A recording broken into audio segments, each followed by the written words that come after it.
So D J ಬಗ್ಗೆ first ನಾವು ಮಾತಾಡ್ತೀವಿ. ಯಾಕೆ ಡಿ ಜೆ ಮಾಡಬಾರ್ದು, ಯಾಕೆ ಎಲ್ಲರಿಗೂ ಒಂದು ಯಾಕೆ ಪೊಲೀಸರು ಡಿ ಜೆ ಹಾಕ್ಕೊಂಡು ತೊಂದರೆ ಮಾಡ್ತಾ ಇದ್ದಾರೆ ಅಂದರೆ ಎಲ್ಲರ ತಲೆಯಲ್ಲಿದೆ. ನಾವು ಯಾಕೆ ಡಿ ಜೆ ಬೇಡ ಅಂದರೆ ಹೇಳ್ತೀವಿ ಅಂದರೆ, ನಾವು ಕಣ್ಣಲ್ಲಿ ನೋಡುವುದು ಡಿ ಜೆ ಹಾಕ್ಕೊಂಡು ಸಿಕ್ಕಾಪಟ್ಟ ಸೌಂಡ್ ಹಾಕೋ ಸಂದರ್ಭದಲ್ಲಿ ಪರ್ಸ್ನಲಿ ನಾನು ನೋಡಿದ್ದೀನಿ, ಸ್ಟ್ರೋಕ್ ಆಗಿದೆ ಜನರಿಗೆ.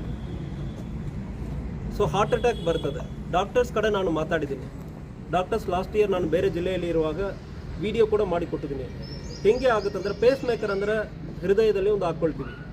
ಹಾರ್ಟ್ ಬೀಟಲ್ಲಿ ಎಲೆಕ್ಟ್ರಿಕ್ ಸಿಗ್ನಲ್ ಕಮ್ಮಿ ಆಗುವಾಗ ನಾವು ಒಂದು ಪೇಸ್ ಮೇಕರ್ ಅಂದರೆ ಇಲ್ಲಿ ಹಾರ್ಟಲ್ಲಿ ಹಾಕ್ಕೊಳ್ತೀವಿ. ಅದೇ ರೀತಿಯಲ್ಲಿ ನಾರ್ಮಲ್ ಹಾರ್ಟಲ್ಲಿ ಇರುವವರೆಗೂ ಒಂದು ಡಿ ಜೆ ಸೌಂಡ್, ಸಿಕ್ಕಾಪಟ್ಟ ಡಿ ಜೆ ಸೌಂಡ್ ಇರುವ ಸಂದರ್ಭದಲ್ಲಿ it will influence the heart electrical signal ಅಂದರೆ ಹೇಳ್ತಾ ಇದ್ರು. ಅದರಿಂದ ಹಾರ್ಟ್ ಅಟ್ಯಾಕ್ ಬರೋದಕ್ಕೆ, ಸ್ಟ್ರೋಕ್ ಬರೋದಕ್ಕೆ ಚಾನ್ಸಸ್ ಇದೆ. ನಾರ್ಮಲ್ ಇರೋದಕ್ಕೆ ಯಂಗ್ಸ್ಟರ್ಸು ಕೂಡ ಬರ್ತದೆ. ಎರಡು, ಇದು ಕುಣಿಯೋದು ಯಾರು? ಯಂಗ್ಸ್ಟರ್ಸ್ ಮಾತ್ರ ಕುಣಿತಾ ಇದ್ದೀವಿ. ಇರ್ರೆಸ್ಪೆಕ್ಟಿವ್ ಆಫ್ ಕಾಸ್ಟ್ ಕಮ್ಯುನಿಟಿ, ವಯಸ್ಸಾಗಿರೋರಿಗೆ ಅವ್ರಿಗೇನು ಉತ್ತರ ಕೊಡ್ತೀವಿ, ನಾವು ಮಾತ್ರ ಕುಣಿತಾ ಇದ್ದೀವಿ.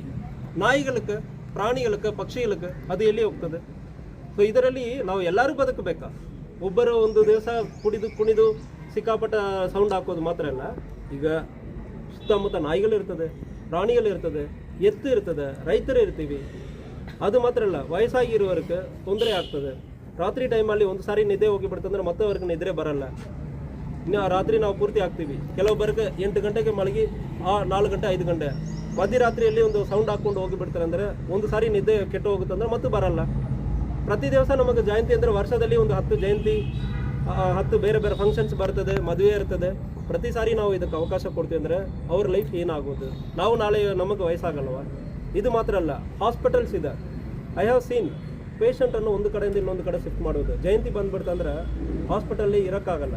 ಹಾಸ್ಪಿಟಲಲ್ಲಿ ಆ ಝೋನ್ ಅಂದರೆ ಪರ್ಟಿಕ್ಯುಲರ್ಲಿ ಸೈಲೆಂಟ್ ಝೋನ್ ಅಂದರೆ ಮೆನ್ಷನ್ ಮಾಡಿರ್ತಾರೆ. ಸ್ಕೂಲ್ ಇರ್ತದೆ, ಸ್ಕೂಲ್, ಕಾಲೇಜ್, ಹಾಸ್ಪಿಟಲ್ ಯಾವುದು ನಮಗೆ ನೋಡಲ್ಲ. ಒಂದು 500 ಜನಕ್ಕೆ 1000 ಜನಕ್ಕೆ ನನಗೆ ಇವತ್ತು ಸೌಂಡ್ ಜೋರಾಗಿ ಬೇಕು, ಅದು ಮಾತ್ರ ಆಗ್ತೀವಿ. ಅದಕ್ಕೆ ಹೆಂಗೆ ನಾವು ಪರ್ಮಿಷನ್ ಕೊಡೋದು? ಎಷ್ಟು ಜನಕ್ಕೆ ತೊಂದರೆ ಆಗ್ತಾ ಇದೆ. ಸೊ ಚಿಕ್ಕ ಮಕ್ಕಳಿಗೆ, ಪ್ರೆಗ್ನೆಂಟ್ ಇರೋರಿಗೆ ಅಬಾರ್ಷನ್ ಆಗಿರೋ ಎಕ್ಸಾಂಪಲ್ಸ್ ಇದೆ. ಒಂದು ಕೇಸಲ್ಲಿ ಮೂರ್ನಾಡು ಅಂದರೆ ಒಂದು ಊರಿದೆ, ಕೂರ್ಗಲ್ಲಿ. ಅವತ್ತು ಡೆಲಿವರಿ ಆಗಿ 3 ದಿವಸ ಮನೆ ಸುತ್ತಮುತ್ತ ಆಗ್ತಾ ಇದ್ದಾರೆ. ಆ ಮಗುಕ್ಕೆ ಎಷ್ಟು ತೊಂದರೆ ಆಗಿರ್ತದೆ. ಕಾಲ್ ಮಾಡ್ತಾಯಿದ್ರು, ಸರ್ ಇಂತಾಗ ಆಗ್ತಾ ಇದೆ ಗಣೇಶ ವಿಸರ್ಜನೆಗೆ, ಸರ್ ನಮ್ಮ ಮನೆ ಹತ್ರನೇ ಸ್ವಲ್ಪ ಸೌಂಡ್ ಕಮ್ಮಿ ಮಾಡಿ. ನಮಗೆ ಕಾಳಜಿ ಇರಬೇಕಲ್ಲ ಇನ್ನೊಬ್ಬರ ಬಗ್ಗೆ. ನಮ್ಮ ಸುತ್ತಮುತ್ತ ನಾವು ಗಟ್ಟಿಯಾಗಿರೋರು ಮಾತ್ರ, ನಾನು ಈಗ ಗಟ್ಟಿಯಾಗಿದ್ದೀನಿ, ಡಿ ಜೆ ಮುಂದೆ ನಾನು ನಿಂತ್ಕೊಳ್ತೀನಿ, ಬಟ್ ಎಲ್ಲರೂ ನಿಂತ್ಕೊಳ್ಳೋಕ್ಕಾಗ್ತದ? ಆ ಮಗು 3 ದಿವಸ ಮಗು ನಿಂತ್ಕೊಳ್ಳೋಕ್ಕಾಗ್ತದ? Pregnant ladies ನಿಂತ್ಕೊಳ್ಳೋಕ್ಕಾಗ್ತದ? ನಾಯಿಗಳು, ಪ್ರಾಣಿ, ಪಕ್ಷಿ, ವಯಸ್ಸಾಗಿರೋರು, ಹಾಸ್ಪಿಟಲ್ ಪೇಷಂಟ್, ಇವರಿಗೆಲ್ಲ ಏನು ನಾವು ಮಿನಿಮಮ್ ಕಾಳಜಿ ಇರಬೇಕಲ್ಲ ಒಂದು ಸಮುದಾಯವಾಗಿ. ಸೊ ಅದಕ್ಕಾಗಿ ಡಿ ಜೆ ಬೇಡ ಅಂದರೆ ಸೆಂಟ್ರಲ್ ಗೌರ್ಮೆಂಟ್ ಹಿಂದಿದೆ, ಸುಪ್ರೀಂ ಕೋರ್ಟ್ ಆದೇಶ ಇದೆ. ನಾವು ಖುಷಿಯಾಗಿರಬಾರ್ದು ಅಂದರೆ ಯಾವುದೇ ಈ ಆದೇಶ ಮಾಡಿಲ್ಲ. ನಾವು ಖುಷಿಯಾಗಿ ಇದ್ದೀವಿ ಅಂದರೆ ಹೇಳಿಬಿಟ್ಟು ಒಂದು ಸಾವಿರಾರು ಜನಕ್ಕೆ, ಬೇರೆಯವರಿಗೆ ತೊಂದರೆ ಮಾಡಬಾರದಂದರೆ ಈ ಆದೇಶ ಆಗಿದೆ. ಸೊ ಅದಕ್ಕಾಗಿ ಡಿ ಸಿ ಅವರು ಕೂಡ ಆದೇಶವನ್ನು ಬ್ಯಾನ್ ಮಾಡಿದ್ದಾರೆ. ಡಿ ಜೆಗೆ ಅವಕಾಶ ಇಲ್ಲ. ಸೌಂಡ್ ಸಿಸ್ಟಮ್ ಹಾಕ್ಕೊಳ್ಳಿ, 2 ಸೌಂಡ್ ಬಾಕ್ಸಸ್ ಹಾಕ್ಕೊಳ್ಳಿ, 2+2 ಹಾಕ್ಕೊಳ್ಳಿ. ಸೊ ಅದಕ್ಕೆ ಅವಕಾಶ ಇದೆ. ಎಲ್ಲ ಸಮುದಾಯಕ್ಕೆ, ಈ ಸಮುದಾಯಕ್ಕೆ ಕೊಡ್ತಾ ಇಲ್ಲ, ಆ ಸಮುದಾಯ. ನಾನು ಪೊಲೀಸ್ ಆಫೀಸರ್ ಇದ್ದೀನಿ, ನನಗೆ ಒಂದೇ ಒಂದು ಜಾತಿ, ಪೊಲೀಸ್ ಜಾತಿ. ಸೊ ಎಲ್ಲರಿಗೂ ಒಂದೇ ನಾನು ಹೇಳ್ತೀನಿ. ಸೊ 2+2 ಬಾಕ್ಸ್ ಮಾತ್ರ ಅವಕಾಶ ಇದೆ. ಅದಕ್ಕಿಂತ ಜಾಸ್ತಿ ಮಾಡ್ತೀರಂದರೆ ಆಲ್ರೆಡಿ ನಾನು ಹೇಳಿದ್ದೀನಿ, ಕೇಸ್ ಮಾಡ್ತಾರೆ, ಬಾಕ್ಸನ್ನು ಸೀಸ್ ಮಾಡ್ತಾರೆ. ಯಾರು ತೊಗೊಂಡು ಬರ್ತಾರೆ, ಇದರಲ್ಲಿ ಬಿಗ್ಗೆಸ್ಟ್ ಕ್ರಿಮಿನಲ್ ಯಾರು ಗೊತ್ತಾ? D J box owners. ಈಗ ನಮ್ಮ ಗಣೇಶ ವಿಸರ್ಜನೆ ಬರ್ತದೆ, ದೇವರ ಕಾರ್ಯಕ್ರಮ, ಅಂಬೇಡ್ಕರ್ ಜಯಂತಿ ಬರ್ತದೆ. ಅಂಬೇಡ್ಕರ್ ಅವರ ಏಷ್ಯಾನಲ್ಲಿ ಬಿಗ್ಗೆಸ್ಟ್ ಲೈಬ್ರರಿ ಇಟ್ಕೊಂಡಿದ್ದವರು. ಎಲ್ಲರೂ ಓದಬೇಕು, ಎಲ್ಲರೂ ಮೇಲೆ ಬರಬೇಕಂದ್ರೆ ಎಲ್ಲಿರೋರು.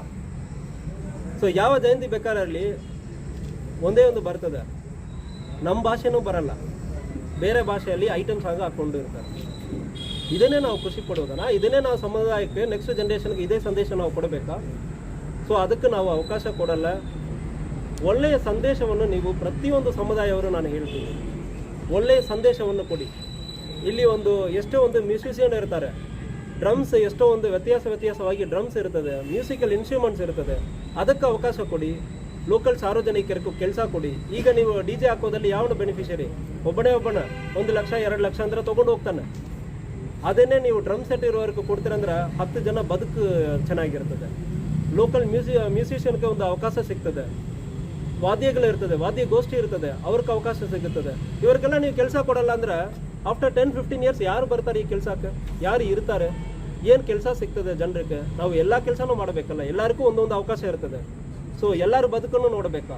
ಈಗ DJ ಹಾಕ್ಬಿಟ್ಟು ಒಂದು ಕಿವಿ ಕೇಳದೆ ಹೋಗಬೇಕು, ಗರ್ಭಿಣಿಯವ್ರಿಗೆ ತೊಂದರೆ ಆಗಬೇಕು, ಪ್ರಾಣಿಗಳಿಗೆ ತೊಂದರೆ ಆಗಬೇಕು, ಇದೇ ಮಾಡಬೇಕಂದ್ರೆ ಇದಕ್ಕೆ ಅವಕಾಶ ಇಲ್ಲ.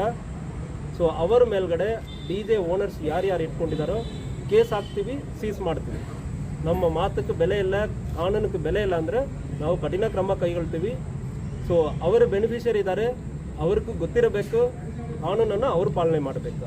ಆರ್ಗನೈಸರ್ಗೆ ಪ್ರೆಷರ್ ಇರ್ತದೆ, ಪೊಲಿಟಿಕಲ್ ಪಾರ್ಟಿಗೆ ಪ್ರೆಷರ್ ಇರ್ತದೆ, ಒಂದು ಯಾವುದೇ ಒಂದು ಸಂಘದವ್ರಿಗೆ ಸಮಸ್ಯೆ ಇರ್ತದೆ.